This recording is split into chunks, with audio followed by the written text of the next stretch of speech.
imagina la escena. Una casa en penumbras. Las paredes respiran un silencio que pesa más que cualquier grito. Afuera todo parece normal. Coches que pasan, voces lejanas, la vida continuando con indiferencia. Pero dentro ocurre algo que nadie ve. El aire es espeso. El suelo cruje como si escondiera secretos, y cada sombra parece tener ojos. Hay una sensación extraña, como si algo invisible se deslizara entre las grietas, observando, acechando, esperando. No hay golpes, no hay ruido, pero la amenaza está ahí, latente, como un cuchillo que nunca se clava, pero cuya presencia hiela la sangre. Los relojes avanzan, pero aquí dentro el tiempo está roto. Cada minuto se repite, idéntico, interminable, como una tortura cíclica que nadie nombra. El corazón late más rápido, sin razón aparente, como si intuyera un peligro que no logra explicarse. Y lo inquietante no es lo que se escucha, sino lo que no se oye. La ausencia de una voz, la falta de un gesto, el vacío de un calor que debería estar, pero no está. El misterio no es lo que ocurre, sino lo que falta. Y en ese vacío donde no pasa nada, es donde realmente ocurre todo. Imagina a ese niño, sentado en silencio, esperando un abrazo que nunca llega. Ahora detente y piensa, ¿qué ocurre cuando pasan los años y esa espera nunca se resuelve? Ese vacío no desaparece, no se evapora con la edad. Se convierte en una herida invisible que sigue supurando en la vida adulta. Y esa herida busca alivio, busca anestesia, busca cualquier cosa que tape el eco de aquel silencio insoportable. Aquí es donde la historia se retuerce. Lo que desde fuera parece simple exceso, lo que tantos llaman debilidad o falta de carácter, en realidad es un código de supervivencia. No hablamos de placer, hablamos de una lucha desesperada contra un dolor que nunca fue nombrado. El alcohol, las drogas, la comida, el trabajo, las pantallas, no son caprichos, son refugios momentáneos de un incendio que empezó en la infancia y que aún arde en lo más profundo. Gabor Maté lo expone con brutal claridad. Detrás de cada adicción no hay un deseo ciego, sino una pregunta que nadie supo responder en la niñez. Una pregunta que duele. ¿Soy digno de amor? ¿Soy suficiente? ¿Alguien me ve? El vicio es la respuesta torpe, compulsiva, a esa ausencia de conexión. Y lo más inquietante es que esa misma armadura que protege, a la vez condena. Porque no solo oculta el dolor, también alimenta la vergüenza. El trauma no es solo lo que pasó, sino lo que no pasó. No es solo la violencia, sino la carencia, la falta de cuidado, la falta de validación, la falta de un espacio seguro donde un niño pudiera llorar sin miedo, expresar sin ser juzgado, existir sin sentirse una carga. Esa es la semilla de la desconexión. Y la desconexión es el terreno fértil donde florece la compulsión. El resultado es un adulto que funciona, que cumple, que aparenta normalidad, pero que en las noches, cuando el silencio regresa, siente de nuevo el mismo frío que aquel niño en su habitación. Un adulto que corre hacia cualquier cosa que le dé un instante de alivio, aunque sepa que lo destruirá poco a poco. Porque el problema nunca fue la sustancia ni la conducta, sino esa herida infantil que sigue abierta, clamando por ser reconocida. Ese adulto, atrapado en la apariencia de normalidad, no se reconoce en el espejo porque lo que ve son capas de armaduras que no eligió. Y esas armaduras, construidas con la rigidez de la vergüenza, tienen un precio: la desconexión con uno mismo. No se trata solo de no saber quién es, sino de no poder sentir lo que en realidad late por dentro. ¿Por qué? Porque cada emoción auténtica fue convertida en amenaza durante la infancia. El enfado no era permitido. La tristeza era castigada. La vulnerabilidad era ignorada. Así lo único que quedaba era reprimir, ocultar, disfrazar. Y ahora, cada vez que la vida se pone en silencio, surge esa misma amenaza invisible que obliga a huir hacia cualquier distracción. Aquí está la paradoja. La compulsión no nace de la búsqueda de placer, nace de la huida del dolor.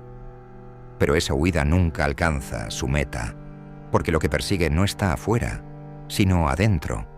El trabajo sin descanso, el móvil pegado a la mano, las horas en redes sociales, las compras impulsivas, incluso las relaciones tóxicas. Todo cumple la misma función: anestesiar el eco de una herida que nadie curó.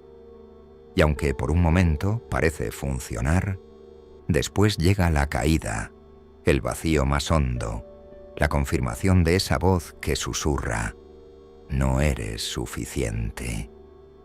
Lo perturbador es que cuanto más intenta escapar, más se fortalece el ciclo, porque la mente, programada por años de ausencia, repite la misma narrativa. Debo ocultar lo que siento, debo sobrevivir como sea, debo aparentar que nada pasa.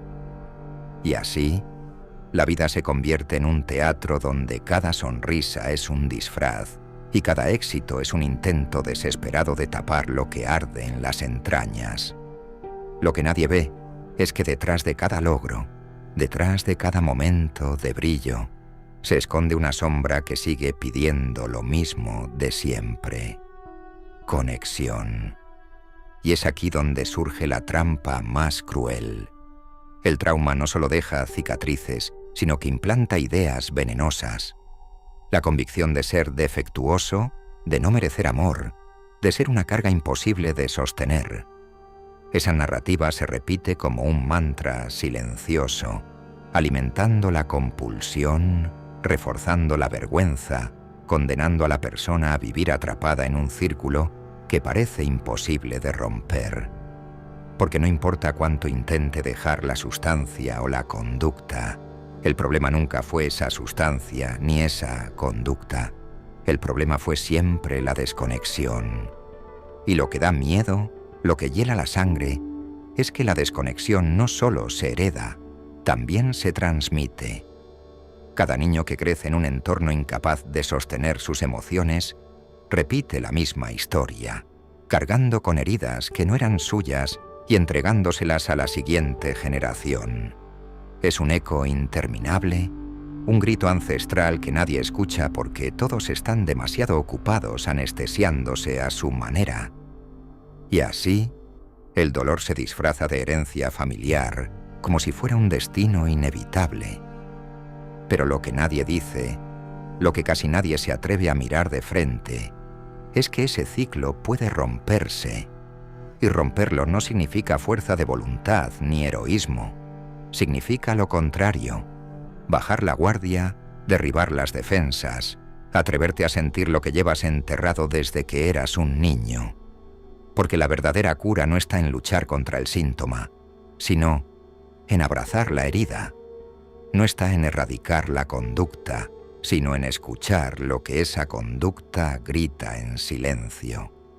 Lo que falta no es disciplina, lo que falta es compasión. Y lo irónico es que la compasión que más miedo da es la que uno mismo debe ofrecerse. Entonces, ¿qué pasaría si por un instante dejaras de huir? ¿Qué pasaría si en lugar de tapar la herida la miraras de frente? No sería fácil, dolería como un fuego que arrasa todo lo que encuentra. Pero ese fuego es el único capaz de iluminar el camino de regreso a ti. Porque la salida nunca estuvo en lo externo. La salida siempre estuvo en aquello que tanto miedo da, en recuperar el vínculo perdido contigo mismo. Y en ese reencuentro, aunque tarde, está la semilla de la verdadera libertad. Esa libertad de la que hablamos no es la que venden los carteles luminosos, ni la que prometen los gurús de bolsillo. Es una libertad que aterra porque exige atravesar lo que más has evitado, tu propio dolor. Y es aquí donde la mayoría tropieza. porque la mente se aferra a la idea de que sanar significa eliminar el malestar, borrar los recuerdos, hacer como si nada hubiera ocurrido. Pero la verdad es mucho más incómoda. Sanar significa recordar con el cuerpo lo que intentaste olvidar con la mente.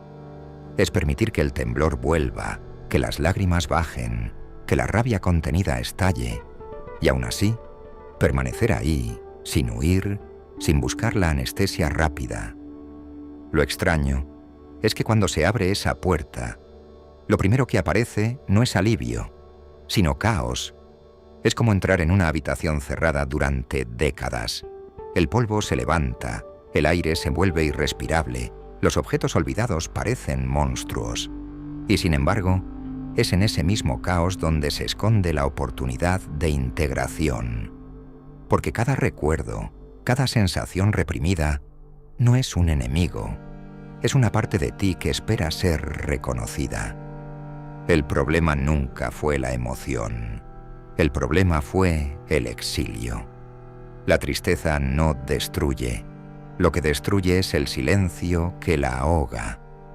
Y aquí surge otra revelación inquietante. Lo que llamamos personalidad, en muchos casos, no es más que un mosaico de defensas levantadas contra un dolor primitivo. Esa manía de complacer, esa obsesión por el control, esa necesidad de aparentar fortaleza, son solo trajes cosidos a partir de cicatrices. Se convierten en identidades, en etiquetas, en papeles que interpretamos día tras día hasta olvidar que no somos esos papeles. Y cuando alguien intenta arrancar esas máscaras, sentimos pánico, porque sin ellas creemos no existir. Lo que se desconoce es que tras esa máscara no hay vacío, sino la esencia que fue sepultada. La pregunta es, ¿cómo se recupera lo que he estado enterrado tanto tiempo? No hay fórmulas mágicas, pero sí hay una clave: la conexión. Conexión contigo, con tus emociones, con tu cuerpo, con ese niño que un día fue silenciado. Conexión con otros, con miradas que no juzgan, con abrazos que no condicionan, con espacios donde no hace falta fingir. Porque si el trauma nació de la desconexión, la cura solo puede nacer del reencuentro. Y aquí está lo más poderoso. No se trata de volverse invulnerable, sino de aceptar la vulnerabilidad como el terreno fértil donde florece la verdadera fortaleza. Lo impactante es que cuando alguien se atreve a cruzar ese umbral, la vida entera cambia de tono. Ya no se trata de correr para escapar, sino de caminar para habitar. Ya no se trata de esconder la herida, sino de mostrarla sin vergüenza, porque lo que antes fue signo de debilidad se convierte en el símbolo más profundo de humanidad. Y en ese gesto ocurre algo casi milagroso. Lo que antes encadenaba, ahora libera, porque la herida deja de ser una prisión para transformarse en un puente hacia ti mismo y hacia los demás. La ironía más brutal es que lo que parecía ser el fin, el dolor insoportable, el vacío que parecía condena, en realidad es el comienzo. No es la herida lo que te destruye, es el rechazo a esa herida lo que te mantiene encadenado. El dolor reprimido es un carcelero cruel, pero el dolor abrazado se convierte en un maestro.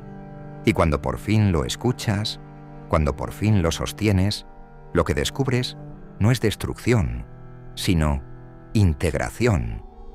Porque lo que estaba roto no necesitaba desaparecer, necesitaba volver a formar parte de ti. Y es en ese punto, justo cuando empiezas a ver que lo que llamabas debilidad puede transformarse en poder, cuando todo cobra un sentido inquietante. No fuiste creado para vivir anestesiado, ni para escapar, ni para esconderte detrás de hábitos que te desgastan. Fuiste creado para atravesar la tormenta y salir al otro lado con la certeza de que aquello que más temías era en realidad la llave de tu propia libertad. Lo que parecía una condena se convierte en una especie de iniciación, una puerta secreta hacia un estado de conciencia donde ya no eres esclavo de lo que te hicieron, ni de lo que creíste que eras. Lo sorprendente es que, cuando alguien llega a ese lugar, lo que antes dolía hasta la médula, se convierte en un recuerdo transformado. La herida ya no quema, ahora ilumina. El vacío ya no asfixia, ahora abre espacio. Y esa sensación es tan extraña, tan nueva, que al principio no sabes cómo habitarla. Pero ahí está la prueba de que el círculo puede romperse, de que el dolor no era el final de la historia, sino el inicio de otra narrativa que tú mismo puedes escribir. Y aquí está lo que quiero dejar grabado en tu mente. No se trata de borrar lo ocurrido, ni de inventar un pasado diferente. Se trata de sostener lo que fue, de darle lugar, de reconocerlo sin miedo. Porque cuando abrazas esa sombra, no solo dejas de luchar contra ella, también le quitas el poder de seguir persiguiéndote. Lo que ayer fue cadena, mañana puede ser raíz. Lo que ayer fue silencio, mañana puede ser voz. Y lo que ayer parecía muerte, mañana puede ser el verdadero nacimiento. Ahora dime, ¿cuánto tiempo más vas a dejar que tu historia la escriba el eco de tu herida? ¿Cuándo vas a empezar a escribirla tú? Quiero que lo pienses, pero sobre todo quiero que lo sientas. Y si este viaje que acabas de escuchar te removió, si en algún punto sentiste un escalofrío en el cuerpo o una chispa en el pecho, entonces suscríbete, porque este es solo el comienzo. Deja en los comentarios una frase que resuene contigo. Cualquier palabra, cualquier verdad que quieras dejar marcada aquí, porque a veces una sola frase compartida es suficiente para encender a otro que todavía está atrapado en la oscuridad. Y ahora me despido, pero no como imaginas, no con un adiós, no con un hasta luego. Me despido con un silencio. Sí, un silencio como aquel del principio, pero esta vez distinto. Un silencio que no duele, un silencio que abre espacio, un silencio que te invita a escucharte. Quédate con ese silencio, porque ahí dentro, justo ahí, empieza todo lo que estabas buscando.